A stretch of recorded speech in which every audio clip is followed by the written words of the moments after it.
My name is Matthew LaPlante, and I'm a board member with the Reaching at Promise Student Association. And this year for the Alternative Accountability Policy Forum, we wanted to ask people what motivates them to come year after year to this conference, what they're bringing away from it, and what they're learning and sharing with other people.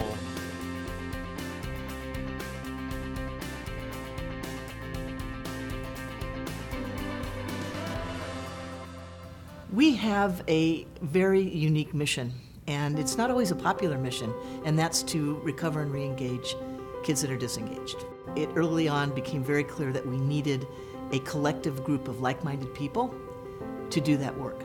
I love the fact that I am re-engaged to continue to fight this fight and making sure that kids who don't necessarily look like the norm reference group have access to education, and most importantly, know that we care. I keep coming back because we do not have an accountability system that matches our educational opportunities. When you come to a conference like RAPSA, where you're sharing stories with other folks who are doing similar work, and hearing the successes that they are encountering at their sites, it reaffirms that I'm not alone in the work, and that people individually are contributing to moving things forward. Being on that panel and having that moment together and that realization that we each have a strength that we need to be leveraging in pursuit of results for young people, it was sort of like a catalytic moment.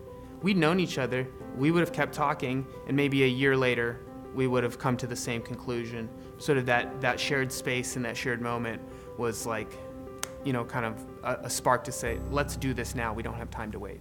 And just being here and talking to a couple people, I have found out that there's research that supports that we should be doing it totally differently. And so now I can get that research from them and take that back to our State Department of Ed and our legislators and say, listen, we need to tweak this, and here's evidence of why you need to do it. And the research that one of my colleagues who comes to this conference every year, Jody Ernst, has done on growth rates among kids who are in alternative settings, not being the same as we see for kids who are in more traditional settings.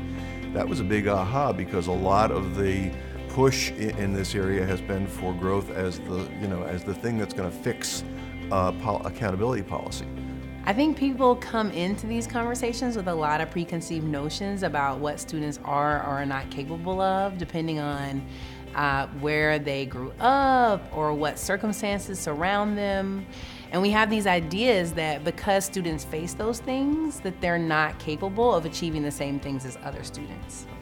But then we recognize that they need supports, they need an innovative approach towards education, and they need a sense of social justice to really have it, bring it full circle and have it make sense for them. Our young people are our future, and currently there are huge equity gaps in this country for at-promise students. And so what drew me to this conference was because I've been doing research in this arena for about 6 years now, but what I find most often is that there's such a disconnect between research, practice, and policy. And so I think that the Alternative Accountability Policy Forum is a great forum for bringing together these various stakeholders that are all doing work with this population and all making great strides, but also having a number of challenges that could be sort of met and answered by sort of strategies that other stakeholders have developed for working with these students. And so there's a lot that we can all learn from one another, and diversity in general just breeds innovation. And so bringing together as many perspectives as possible gives us sort of the greatest chance to really serve these young people.